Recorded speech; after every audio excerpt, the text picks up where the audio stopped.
आज के इस गुरु पूर्णिमा के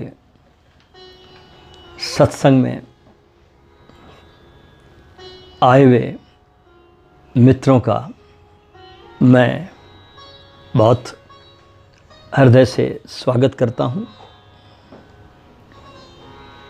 ऐसे तो प्रतिपल हर दिन इस परमात्मा का अद्वितीय है, लेकिन आज का ये दिन ऐसा ही है जैसे कि सोने में सुहागा मिल जाए। आज शिष्यों के लिए, साधकों के लिए, जिज्ञासुओं के लिए, जो मुमुक्षु हैं उनके लिए बहुत महत्वपूर्ण दिन है। गुरु पूर्णिमा के इस पावन अवसर पर मैं आप सबको अपनी शुभकामनाएं देता हूं।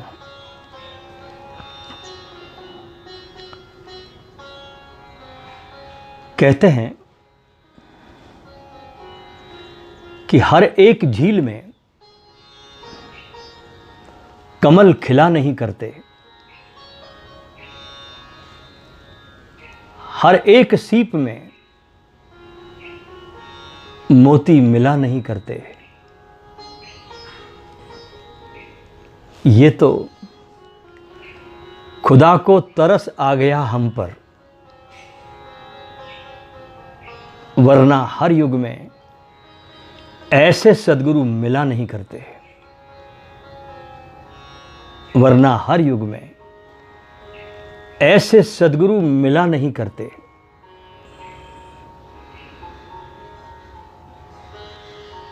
सत्संग का तोहफा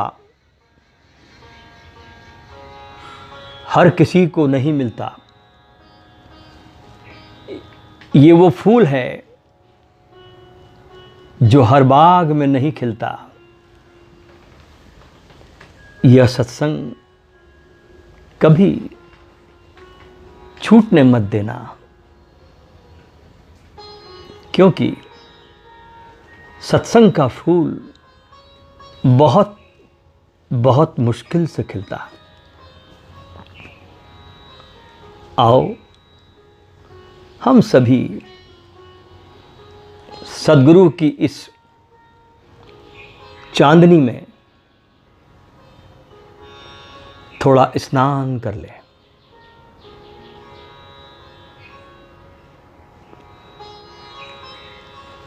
वक्त भी सिखाता है और गुरु भी सिखाता है, पर दोनों में अंतर सिर्फ इतना है कि गुरु सिखाकर इम्तिहान लेता है और वक्त इम्तिहान लेकर सिखाता है। भारतवर्ष की पहचान है उसकी आध्यात्मिक धरोहर। भारत एक सनातन खोज है।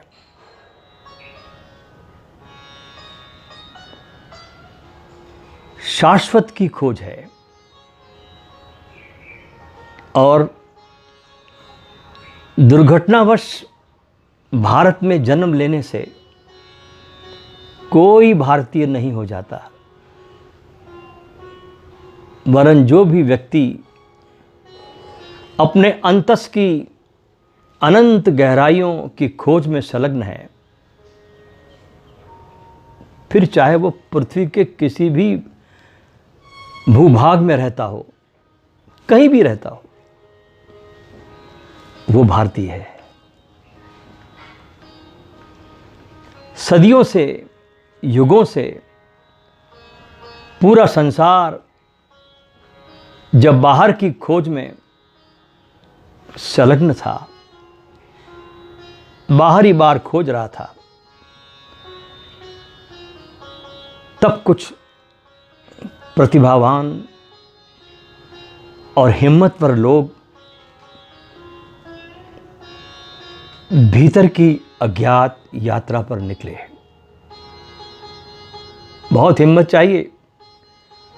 बाहर की यात्रा पर निकलना तो बहुत आसान है, लेकिन भीतर की यात्रा पर निकलना बहुत हिम्मत का काम है। और जो भीतर गए उन्होंने फिर लौटकर करुणावश उस लोक की खबर दी, उसकी महिमा के गीत गाए। वे ही धरती पर सद्गुरु कहलाए। भीतर जाता है और उस लोक की जो खबर लाता है करुणावश, वो कभी जिनके साथ चला है, जिनके साथ उठा है, बैठा है, उसके लिए कुछ प्रकाश की खबर लाता है। वो गुरु पूर्णिमा का ये पर्व उन सभी सद्गुरुओं को समर्पित है जिन्होंने दूर जागरण के शिखरों से अंधेरी घाटियों में जीने वालों को आलोकित हो जाने के लिए, प्रकाशमय हो जाने के लिए एक बड़ी पुकार दी। और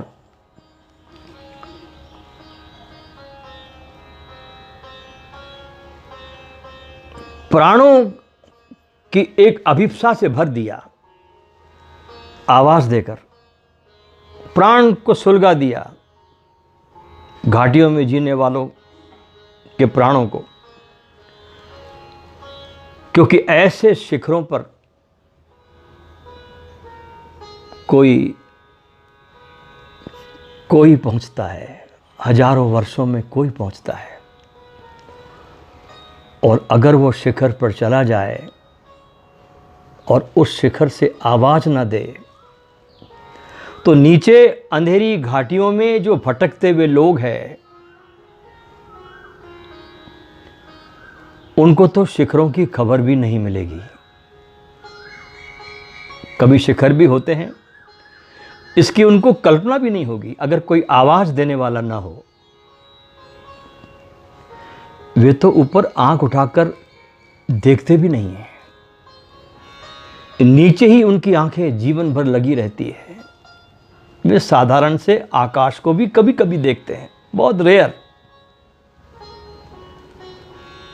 क्योंकि उनकी गर्दनें तो कामनाओं के कारण, वासनाओं के कारण बहुत बोझिल है, झुकी है। वस्तुतः तो उन घाटियों में रहने वाले लोग चलते नहीं हैं, सरकते हैं। कहते हैं गौतम बुद्ध को जब ज्ञान हुआ तो वे 7 दिन तक चुप रहे। Buddha remained silent for 7 days after his enlightenment। क्योंकि परमात्मा की रस भरी बरसात में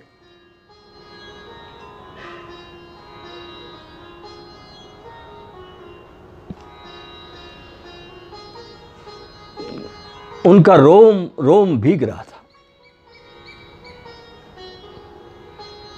और वे उस रस में ऐसे सरोवार थे, ऐसे डूबे हुए थे कि बोलने का भाव ही पैदा नहीं हुआ।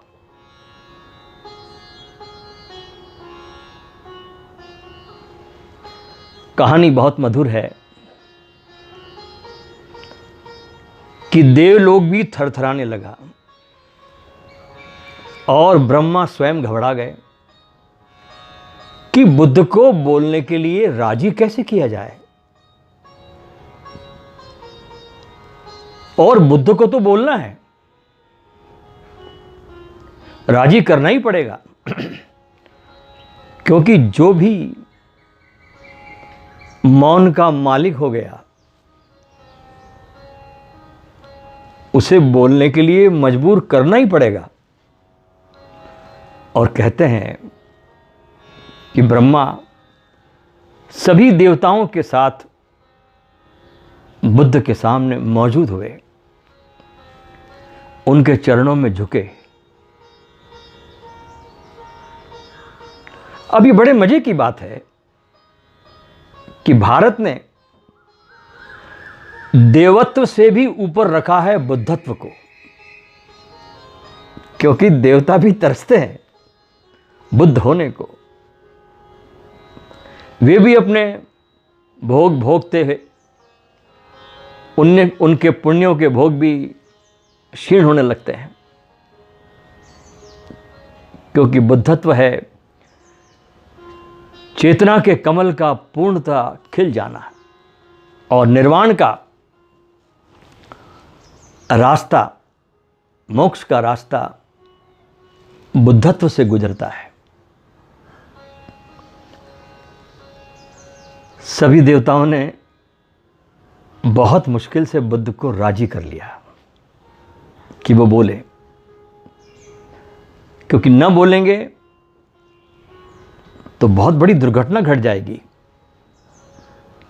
और अगर ये सिलसिला एक बार शुरू हो गया न बोलने का, तो पूरी परंपरा बिगड़ जाएगी, ये पूरी जमीन पशुओं से भर जाएगी। क्योंकि जागे हुए आदमी सदा बोलते रहे, उन्हें बोलना ही चाहिए। जो ना बोलने की क्षमता को पा गए, उन्हें बोलना चाहिए। जो अपने भीतर ना बोलने की क्षमता को पा गए हैं, उन्हें मुखर होना ही चाहिए। जो मौन में डूब गए हैं, क्योंकि वे ही अधिकारी है, और उनके बोलने से कुछ अंधेरे में भटके हुओं को रास्ता मिल सकता है।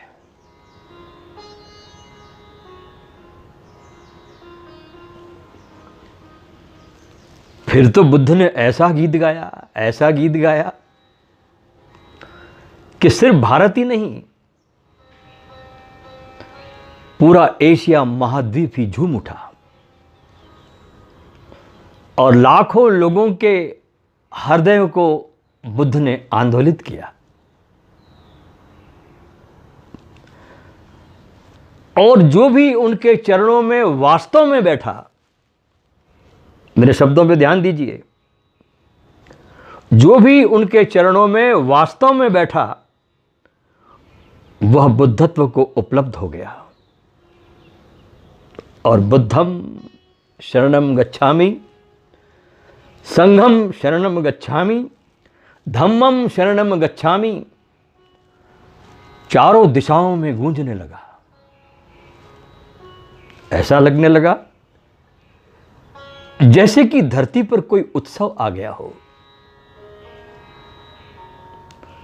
लेकिन सद्गुरुओं के गीतों को, उनके प्रवचनों को, उनकी वाणी को सुनने का एक ढंग है, एक शैली है, एक कला है। क्योंकि उनके सुनने को साधारण सुनना नहीं कहा जा सकता। जैसे दिन भर हम जिन बकवासों को सुनते हैं, उसी तरीके से अगर तुमने सद्गुरु को सुना तो तुमने क्या खाक सुना। वो साधारण सुनना नहीं है। इसलिए महावीर और बुद्ध ने उसके लिए एक बहुत अनूठा शब्द चुना है इस सुनने के लिए, जिसे वे कहते हैं सम्यक श्रवण, राइट लिसनिंग। सुनते तो सभी हैं, मगर इस तरह सुनने से कुछ भी होने वाला नहीं है। इसे मस्तिष्क से नहीं, वरन हृदय से सुनना पड़ेगा। बल्कि अगर गहराई से समझने की कोशिश करो तो इसे पीने की तरह सुनना होगा। जैसे कोई तुम पी रहे हो और बड़ी गहन प्यास और व्याकुलता से, और अगर उस समय सुनने वाले के भीतर विवाद चलता रहे, तुम सद्गुरु को सुनते भी रहे हो और भीतर विवाद चले, विचार चले तुम्हारे भीतर, तो सद्गुरु की उपस्थिति से जो अमृत बरस रहा है, उसकी प्रेजेंस से जो अमृत बरस रहा है, और अगर तुम्हारे भीतर थिंकिंग चल रही है, विचार चल रही है, तुमने विचारों की दीवारें खड़ी कर दी, तो वो जो सद्गुरु की उपस्थिति से जो अमृत बरस रहा है, उससे तुम चूक जाओगे। गुरु की महिमा कैसे बताऊं तुमको मैं। शिष्य बनो तो जानो, क्योंकि ये तो है अमृत का झरना, पियो तो पहचानो। पियोगे तो पहचानोगे। इसलिए वर्तमान में अपनी चेतना को ठहराकर निर्विचार की, अमन की अवस्था में जो सद्गुरु को उपलब्ध होगा, पहले अपने को तैयार करना होगा। कैसे? वर्तमान में ठहराकर, अपनी चेतना को वर्तमान में ठहराकर, निर्विचार की अवस्था में, कोई विवाद नहीं, कोई विचार नहीं, भीतर खाली अमन की अवस्था में तुम जब गुरु को उपलब्ध होते हो, बिल्कुल खाली, उसी शिष्य के जीवन में श्रद्धा और भक्ति के फूल खिलेंगे। क्योंकि सद्गुरु तो एक वसंत है और उनकी महिमा को गाने में संत शिरोमणि कबीर तक असहाय हो जाते हैं। इसलिए उन्होंने गाया कि धरती सब कागज करी, कलम करी बनराई,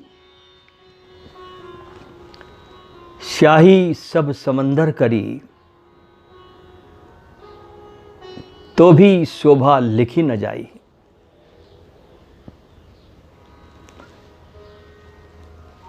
गुरु का स्थान आपके जीवन में कैसा होना चाहिए? आइए एक कहानी के जरिए हम अपने जीवन में गुरु के महत्व को समझते हैं। बहुत पुराने समय की बात है। एक समय एक राजा हुआ करते थे। उसे पढ़ने लिखने का बहुत शौक था। एक बार उसने मंत्री परिषद के माध्यम से एक गुरु की व्यवस्था की। गुरु राजा को पढ़ाने के लिए आने लगा। राजा को शिक्षा ग्रहण करते हुए कई महीने बीत गए, मगर राजा को कोई लाभ नहीं हुआ।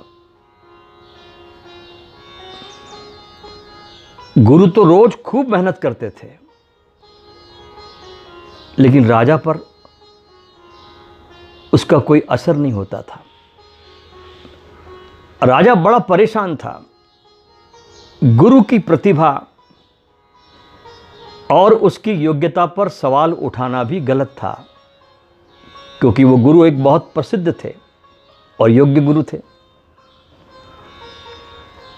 आखिर में एक दिन रानी ने राजा को सलाह दी कि राजन, आप अपने इस सवाल का जवाब गुरुजी से ही क्यों नहीं पूछ लेते कि इतने दिन हो गए हैं, आपके ज्ञान का, शिक्षाओं का मुझ पर कोई असर नहीं। राजा ने फिर एक दिन हिम्मत करके गुरुजी के सामने अपनी जिज्ञासा रखी। हाथ जोड़कर कहा, हे गुरुवर, मुझे क्षमा कर दें, मैं कई महीनों से आपसे शिक्षा तो ग्रहण कर रहा हूं, पर मुझे इसका कोई लाभ नहीं हो रहा है। गुरुदेव, ऐसा क्यों हो रहा है? गुरु ने बहुत ही शांत स्वर में उत्तर दिया, मुस्कुराते हुए कहा, राजन, इसका तो कारण बहुत सीधा सा है। राजा को जिज्ञासा हुई, गुरुवर, कृपा करके आप शीघ्र मेरे प्रश्न का उत्तर दीजिए, मैं बहुत उत्सुक हूं। राजा ने बहुत आग्रहपूर्वक गुरु से विनती की। गुरुजी ने कहा, राजन, बात बहुत छोटी है। कभी कभी ऐसा होता है ना, आंख जो पूरे विश्व को देखती है, एक छोटा तिनका पड़ जाए तो देख नहीं पाती। ऐसी जीवन में रुकावटें बहुत छोटी छोटी हैं, बहुत बड़ी रुकावटें नहीं हैं। कोई तुमको पहाड़ नहीं हटाने हैं। गुरुजी ने कहा, राजन, बात बहुत छोटी है, परंतु आप अपने बड़े होने के अहंकार के कारण इसे समझ नहीं पा रहे और परेशान और दुखी है। माना कि आप एक बहुत बड़े राजा हैं, आप मुझसे हर दृष्टि में पद और प्रतिष्ठा में बड़े हैं, परंतु इस जगह पर, यहां पर आपका और मेरा रिश्ता एक गुरु और शिष्य का है। गुरु होने के नाते मेरा स्थान आपसे उच्च होना चाहिए, ऊंचा होना चाहिए, परंतु होता क्या है कि आप स्वयं ऊंचे सिंहासन पर बैठते हैं और मुझे अपने से नीचे के आसन पर बिठाते हैं। बस यही एक कारण है जिससे आपको न तो कोई शिक्षा प्राप्त हो रही है और न कोई ज्ञान मिल रहा है। आपके राजा होने के कारण मैं आपसे ये बात नहीं कह पा रहा था। कल से अगर आप मुझे ऊंचे आसन पर बिठाए और स्वयं नीचे बैठे तो कोई कारण नहीं कि आप शिक्षा प्राप्त न कर पाए। इतना सुनना था कि राजा की समझ में सारी बात आ गई कि कहां रुकावट है, और उसने तुरंत अपनी गलती को स्वीकारा और अपने गुरु से उसके बाद बहुत ज्ञान प्राप्त किया। इस छोटी सी कहानी का अर्थ इतना ही है कि हम कितने ही बड़े क्यों ना हो, अपने गुरु को उसका स्थान उचित नहीं देते तो हमारे जीवन में कोई भी क्रांति नहीं हो सकती। हमारे स्वयं का कोई रूपांतरण नहीं हो सकता। आप देखते ना, पानी का झरना बहता है, अगर आपको पानी पीना हो तो झरने से झुककर पिया जाता है। यहां स्थान का अर्थ है अपने दिल में गुरु को कितना सम्मान और स्थान दे रहे हैं आप। पूछे अपने आप से कि क्या हम वाकई गुरु को वो सम्मान देते हैं जिनके वे वास्तव में अधिकारी है। और यदि हम उन्हें जीवन में उचित सम्मान के साथ देखेंगे तो तुम्हारे इस सम्मान की अवस्था में ही तुम्हें उनकी कृपा सहज प्राप्त हो जाएगी। इसलिए आओ हम आषाढ़ पूर्णिमा की इस रहस्यमय रोशनी में थोड़ा स्नान करते हैं और जानने की कोशिश करते हैं कि आखिर इसी पूर्णिमा को गुरु पूर्णिमा कहने का रहस्य क्या है। ऐसे तो साल में कुल 12 पूर्णिमाएं होती है, लेकिन इसी आषाढ़ पूर्णिमा को ही क्यों चुना गुरु पूर्णिमा के रूप में। विज्ञान की खोजें ये कहती है कि समुद्र में पानी और नमक का जो अनुपात है, जो बैलेंस है, वही बैलेंस आदमी के भीतर भी है। यानी 80% मनुष्य में पानी है। और दुनिया की सारी खोजबीनें ये कहती है कि पूर्णिमा के निकट आते ही सारे दुनिया में पागलों की संख्या बढ़ जाती है। पागलपन के अटैक्स सारी दुनिया में पूर्णिमा के आते ही बढ़ते हैं, उनकी संख्या बढ़ जाती है। दुनिया में एक शब्द है अंग्रेजी में जिसे कहते हैं लुनेटिक, और जिसे कहते हैं हिंदी में चांद मारा। लुनेटिक शब्द लुनार से आया है, चांद से।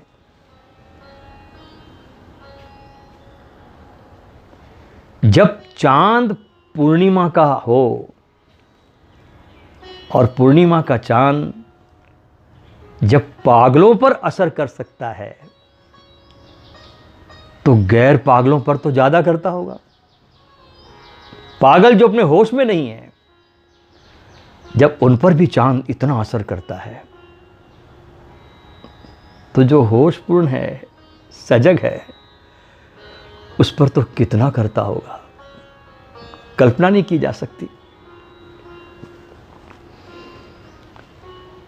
वैज्ञानिकों ने सागर की बहुत सी मछलियों का अध्ययन किया।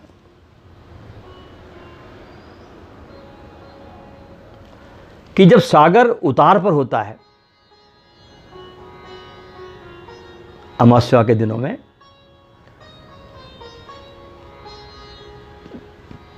तो सागर की मछलियां बाहर निकलकर किनारे पर बालू में अंडे रख जाती है।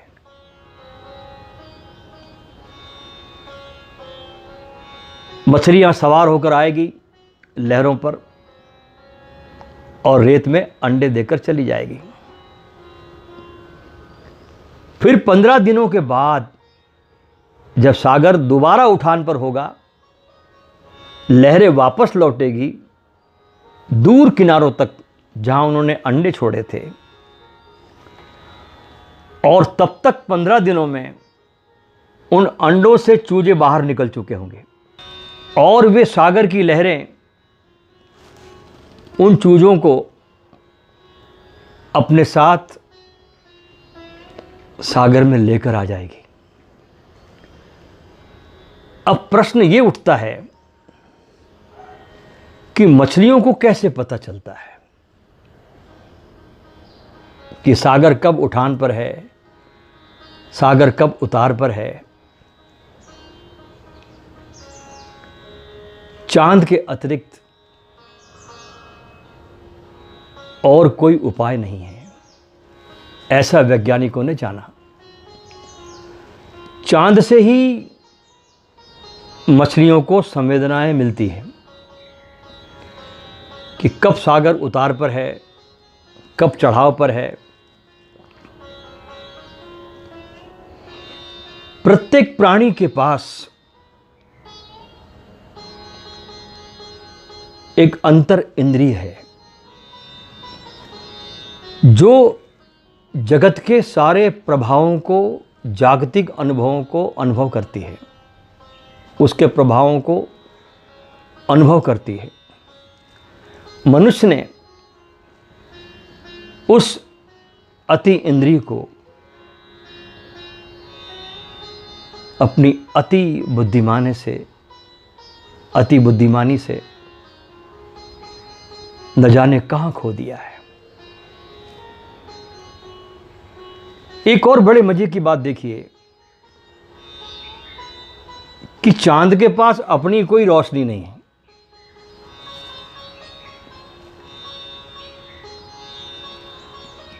उसके पास अपना तो कोई ऊर्जा स्रोत नहीं है। वह सूरज से लेता है, सूरज की उत्तप्त किरणों को शीतल करके धरती तक पहुंचाता है, क्योंकि सूरज की रोशनी होती है उत्तेजक, तीखी, चुभने वाली, पुरुष के जैसे, और चांद की रोशनी होती है स्त्रैण, गुदगुदाने वाली, सौम्य, मृद और प्रेमपूर्ण होती है।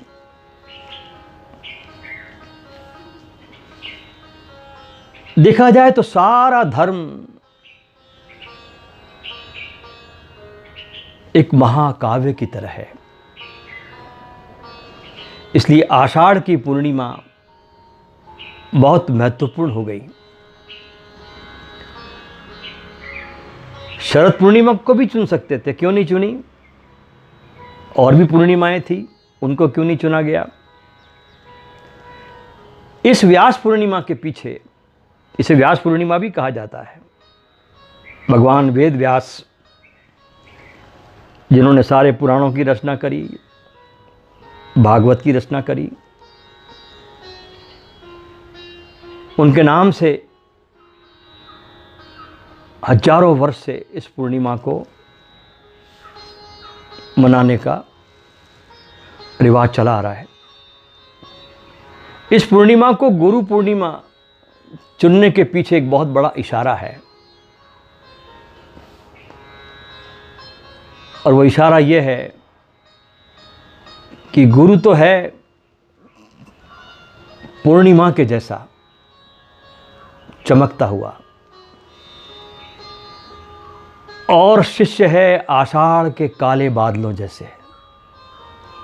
देखिए आषाढ़ में कैसे काले बादल होते हैं ना, और जहां पर गुरु अपने शिष्यों के काले बादलों से घिरा हुआ है। शिष्य सब तरह के अपने जन्म जन्म के अंधेरों को लेकर गुरु के पास इकट्ठे हो गए हैं। शिष्य अंधेरे बादल है, आषाढ़ का मौसम है, और उसमें भी उन अंधेरे काले बादलों के बीच भी गुरु चांद की तरह चमक सके, उस अंधेरे में घिरे वातावरण में भी रोशनी पैदा कर सके, तो ही गुरु है।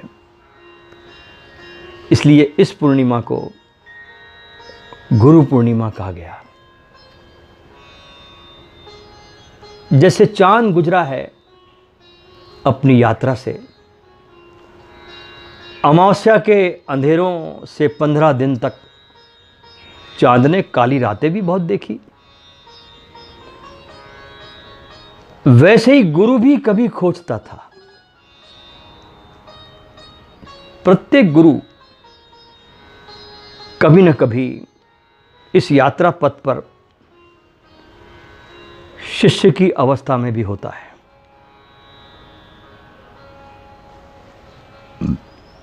कभी गुरु भी खोजता था, भटकता था, उसके भी जीवन में ऐसी ही काली रातें थी। उसने भी बहुत भूलें की, गलतियां की। मनुष्य है तो गलती होगी। इसलिए गुरु बहुत अच्छी तरह से इस रास्ते पर चलने वाले शिष्यों के अंधेरों को समझ सकता है, क्योंकि उस रास्तों से गुरु भी चल के आया है। शिष्यों के भूलों को समझ सकता है, गलतियों को समझ सकता है, क्योंकि ये गलतियां उसने भी की थी। ये बहुत लोगों को कठिन लगता है ये सुनना कि परमात्मा कभी किसी व्यक्ति की सहायता नहीं कर सकता। क्यों नहीं कर सकता? क्योंकि परमात्मा उस रास्ते पर कभी भटका नहीं है, गुरु भटका है। इसलिए गुरु सहायता कर सकता है। जो चल के आया है उस रास्ते से, वही तो रास्ता दिखा सकता ना। परमात्मा कभी चला ही नहीं। और परमात्मा दूर भी है, उसका और हमारा फासला बहुत अनंत है। और सद्गुरु सशरीर हमारे लिए उपलब्ध है, अभी और यहीं। इसलिए उसको ही गुरु मानना, जो तुम्हारी हर भूल को माफ कर सके। इसलिए गुरु को महाकरुणावान कहा गया है। जितनी करुणा गुरु में होती है, उतनी किसी में भी नहीं होती।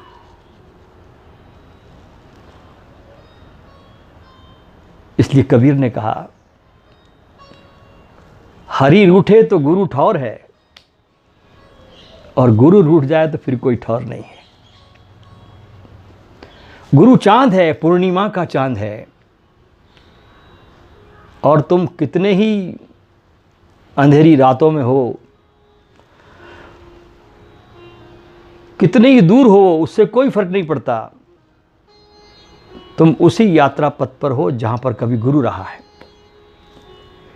इसलिए बिना गुरु के परमात्मा को खोजना करीब करीब असंभव है। और परमात्मा का सीधा साक्षात्कार तो जला देता है, राख कर देगा। सूरज की तरफ आंखें नहीं उठा सकते, पहले चांद से नाता बनाना पड़ता है। परमात्मा से सीधा संबंध नहीं बन सकता, सूरज से संबंध नहीं बन सकता। पहले चांद से नाता बनाना पड़ता है, पहले चांद से राजी होना पड़ता है हमें। और एक बार तुमने चांद को राजी कर लिया, उसके प्रेम में तुम डूब गए, चांद और तुम एक ऊर्जा में हो गए, गुरु और शिष्य तुम एक ऊर्जा में हो गए,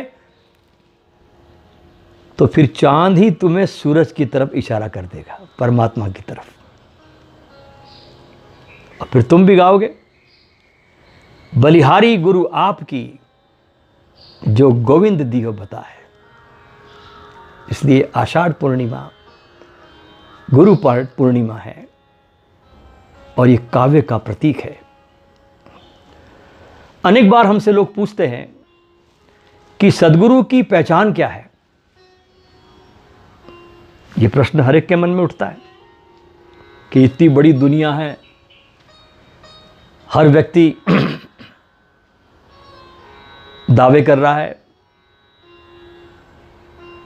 तो पूछा जाता है कि असली गुरु की क्या पहचान है, कैसे खोजे सद्गुरु को।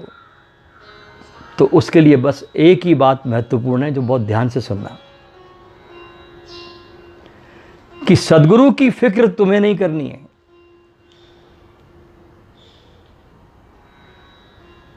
तुम तो सिर्फ सुनने की कला सीख लो, बस पहचान आ जाएगी। तुम्हारे कान बहुत संवेदनशील हो जाएंगे, तुम्हारा हृदय जब खुलेगा और तुम जब खुले हृदय से सुनोगे और तुम्हारे हृदय की जब वीणा झंकृत होगी गुरु के वचनों से, तो तुम्हें एक पहचान आ जाएगी। क्योंकि सुनने की कला आ जाए तो यारो खामोशियां भी बोलती है। फिर अगर सद्गुरु छिपाएगा भी तो भी तुमसे छिपा ना सकेगा, क्योंकि तुम उसके पास आकर के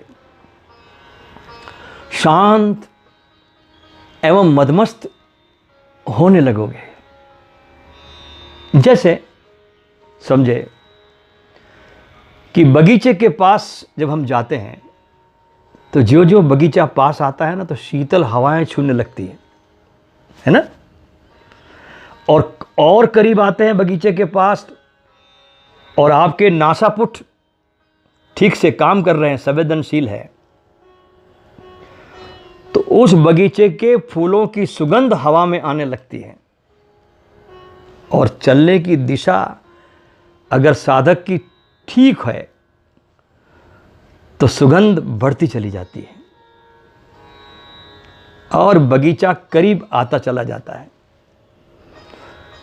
लेकिन अगर नासापुटी खराब हो, सूंघने की क्षमता ही खो गई हो, तो बात नहीं बनती।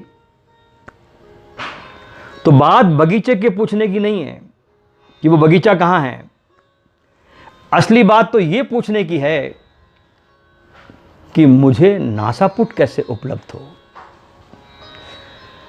मेरे संवेदनशील होने की क्षमता कैसे बढ़े। ये असली बात है। मैं कैसे संवेदनशील हो जाऊं,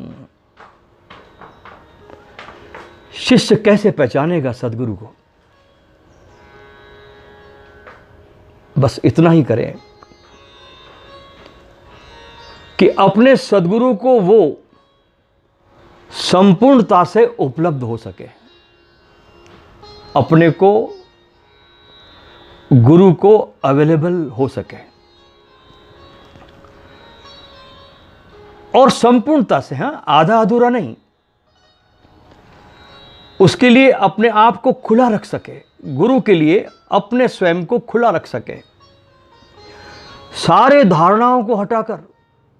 क्योंकि तुम्हारे भीतर दिमाग में इतना कचरा है, इतना कचरा है कि जिसकी तुम्हें कल्पना ही नहीं है। इतनी धारणाएं तुम्हारे भीतर है। और गुरु से मिलन तभी होता है जब तुम खाली हो जाते हो।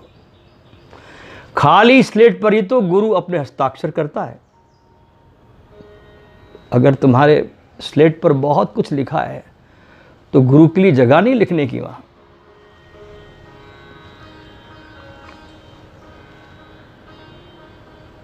तो अपने को खुला रखना है, धारणा से रहित होकर, ताकि गुरु कभी शिष्य के द्वार पर दस्तक दे तो ऐसा ना हो कि वो सोया रहे और दस्तक गुरु की उसे सुनाई न दे। बस इतना काफी है। यही साधना है और कोई साधना नहीं। इसलिए जिसने सम्यक श्रवण सीख लिया, राइट लिसनिंग, तत्क्षण दिखाई पड़ने लगेगा कि कौन है सद्गुरु। तब साधक चिंता नहीं करता कि मैं मंदिर जाऊं, कि मस्जिद जाऊं, कि गुरुद्वारा जाऊं, हिंदू साधु को सुनूं, कि मुसलमान फकीर को सुनूं। इसकी चिंता नहीं करता। इस प्रकार के झगड़ों में तो सिर्फ बेवकूफ और नासमझ ही पूरे जीवन भर लगे रहते। फिर तो बस प्राणों में एक ही भाव रहेगा तुम्हारे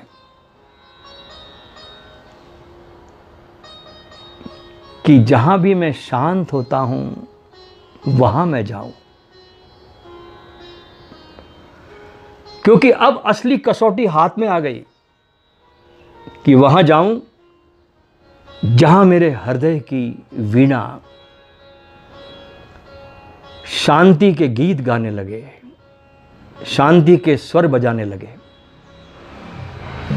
जिसके पास जाने से, जहां जाने से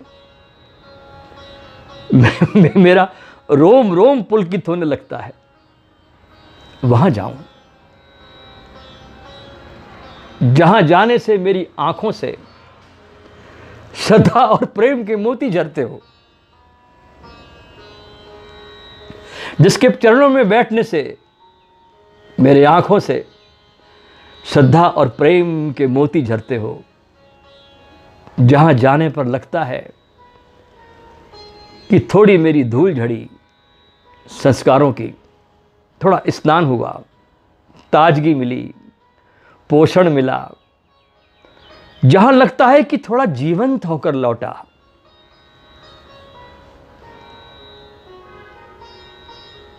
कोई प्रकाश मिला, कोई ज्योति मिली, जैसे किसी ने मेरे प्राणों के दिए को उकसा दिया हो। बुझती हुई ज्योति को जैसे उस प्राणों के दिए को जैसे उकसा दिया हो। बस ऐसे ही स्थानों को गुरु का द्वार कहा गया है। ऐसे ही स्थानों पर बैठने को सत्संग कहा गया है। जहां ये नहीं घटता, समझना कि वहां पर कुछ भी नहीं है, बस ईंट और पत्थर और चूने के खंडर मात्र हैं और कुछ नहीं है। लोग जाते हैं, खंडरों पर माथा फोड़ते हैं, वापस आ जाते हैं। गुरु के पास तो बस एक ही शिक्षा दी जाती है, एक ही शिक्षा, और वो है मिटने की कला, ना कुछ होने की कला, डिसअपियर होने की कला। और मुसीबत तब शुरू हो जाती है जब ऐसे पवित्र स्थानों पर भी हम कुछ विशेष संबड़ी होने को आ जाते हैं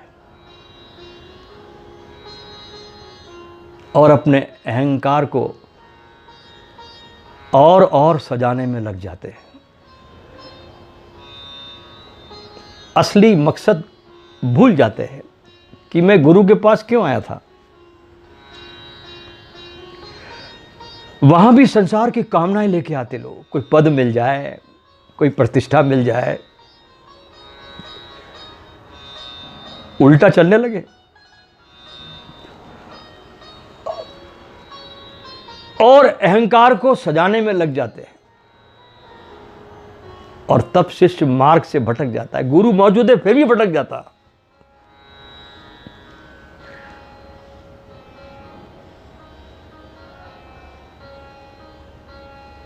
गुरु के द्वार पर तो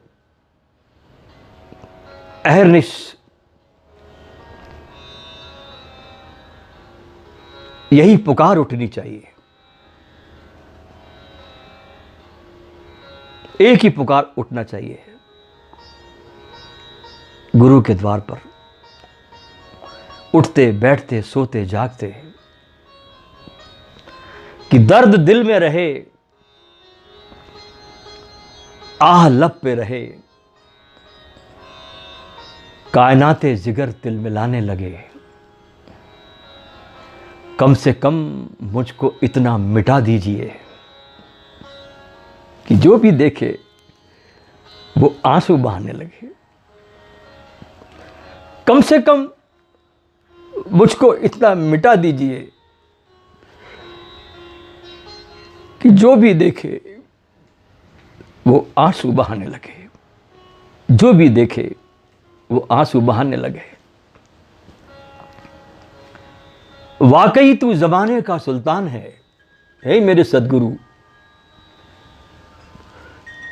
तुझसे बड़ा सुल्तान कौन होगा? शहंशाहों का शहंशाह है तू। वाकई तू जमाने का सुल्तान है। भीख दे या न दे, अख्तियार है तुझे। भीख दे या न दे, अख्तियार है तुझे। तेरी चौखट पर मेला लगा देखकर हम भी तकदीर को आजमाने लगे। तेरी चौखट पर मेला लगा देखकर हम भी मेरे सदगुरु अपनी तकदीर को आजमाने लगे। तेरे दर का किनारा मुझे मिल गया। तेरे दर का किनारा मुझे मिल गया। हश्र के दिन का कुछ आसरा हो गया। तेरे दर का किनारा मुझे मिल गया। हश्र के दिन का कुछ आसरा हो गया। यह तो तेरा करम है दाता, तेरी देन है। यह तो तेरा करम है दाता, तेरी देन है कि दर्द इतना बढ़ा कि दवा हो गया। कि दर्द इतना बढ़ा कि दवा हो गया। हो तेरा दर इधर और जन्नत उधर। फिर कोई पूछे क्या है मेरा फैसला। हो तेरा दर इधर और जन्नत उधर। फिर कोई पूछे क्या है मेरा फैसला। तेरे दर से है ऐसी मोहब्बत मुझे। तेरे दर से है ऐसी मोहब्बत मुझे। साफ कह दूंगा जन्नत नहीं चाहिए। साफ कह दूंगा जन्नत नहीं चाहिए। इसलिए अपने को मिटाकर, अपने को भूलकर, अपने को नेस्ता नाबूद कर कर गुरु के सुमिरन में डूब जाना नमाज है। और अगर ये कोई खता है तो मुझे इस पे नाज है। मनुष्य परमात्मा को पाना तो चाहता है पर खुद मिटना नहीं चाहता। और इन दोनों में कोई तालमेल नहीं हो पाता। इसलिए सदगुरु संत गोरखनाथ जी बार बार यही संदेश देकर अपने शिष्यों को जगाते हैं। और यही सभी धर्मों का मूल मंत्र भी है। धर्म कितने भी अलग अलग हो, उसमें एक ही स्वर बचता है। उसका मूल मंत्र यही है जो गोरख कहते हैं, मरो है जोगी मरो, मरो मरण है मीठा। जिस दिन तुम मरोगे ना, एक तो मौत तुमको, बाहर की मौत तुमको ले जाती है, हजारों जन्मों से तुमको ले जा रही है, ला रही है, जन्म लाता है, मौत ले जाती है। उस मरण की बात नहीं है, ये मीठे मरण की बात है। मरो है जोगी मरो, मरो मरण है मीठा। बहुत मिठास है इस मरने में। ये तो तुम जब मरोगे गुरु के प्रेम में,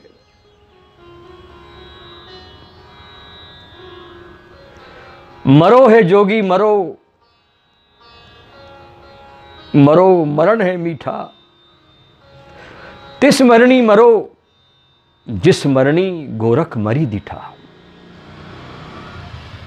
गोरख कहते हैं कि मौत ने तो तुम्हें न जाने कितनी बार मारा है, लेकिन अब गुरु के प्रेम में ऐसे मर जाओ जैसे गोरख ने मर के देखा है। लेकिन ये मरना शरीर का नहीं, अपने अहंकार को, अपने झूठे मैं को विसर्जित करने का है। क्योंकि दुनिया में दो ही दिशाएं हैं, एक जो परमात्मा की दिशा में जाती है, जहां हम अपने को खो करके सब पा लेते हैं। अपने को खोना है, सब मिल जाता है। और एक जो अपने अहंकार की दिशा में जाती है, जहां उसे कुछ भी मिल जाए, सब मिल जाए जो कामना की थी, फिर भी कुछ मिलता नहीं और अंत तक खाली के खाली रह जाते हैं। चाहे हमारे पास बाहर संपत्तियों का ढेर लगा हो, लेकिन भीतर की जो दरिद्रता है,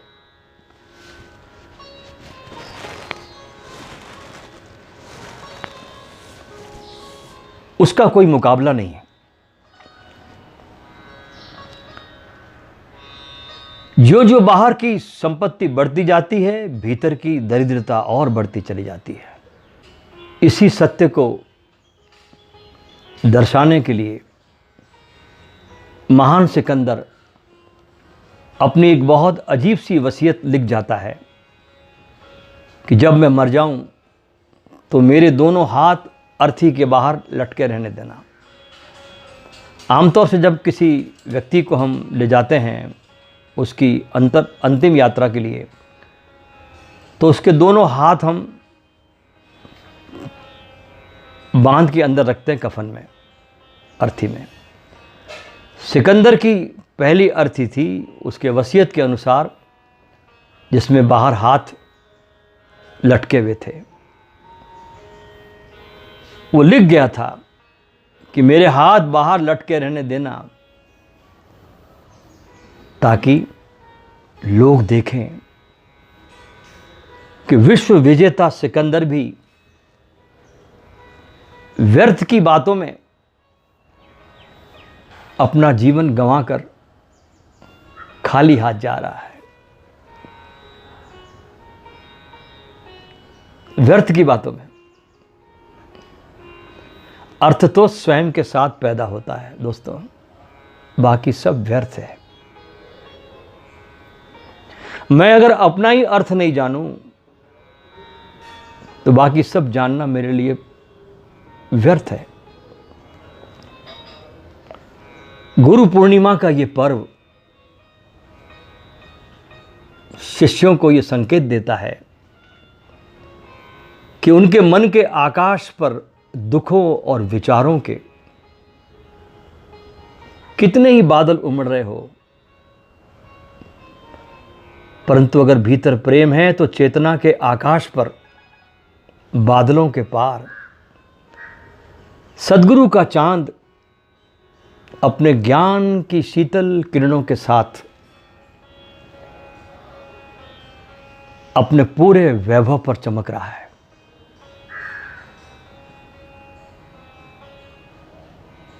और शिष्य को बस अपने ही विचारों को साक्षी भाव से देखने की कला आ जाए। अपने भीतर उठते हुए विचारों की तरंगों को मात्र देखने की कला आ जाए तो बादल छटते देर नहीं लगती और हृदय में चंद्रमा का प्रतिबिंब प्रकट होने लगेगा।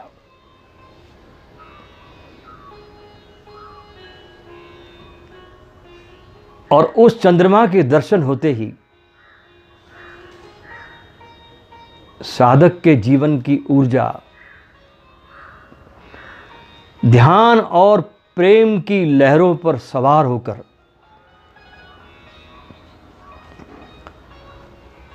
आकाश की ऊंचाई को छूने का स्वप्न संजोती है और उसी मिलन की दीवानगी में, उसी मिलन की अवस्था के नशे में पागल होकर, कि जो मिलने की अवस्था होती है ना, वो एक जुनून से भरी होती है, एक नशे से भरी होती है। नशे में पागल हो जाता है उस मिलन की अवस्था में, और उस नशे में पागल होकर कोई अलहिल्लाज मंसूर अनहलक अनहलक गाने लगता है, या कोई उपनिषद का ऋषि तपोवन में बैठकर, गुरुकुल में बैठकर अहम ब्रह्मास्मि की धुन में बावरा हो जाता है, या कोई चैतन्य महाप्रभु हरि बोल कि गांव-गांव अलख जगाने लगता है। धन्य है ये गुरु पूर्णिमा का पर्व, जो हमें अपनी संभावनाओं की याद दिलाता है। हमारी क्या संभावनाएं हैं, इसकी स्मृति से हमें भर देता है।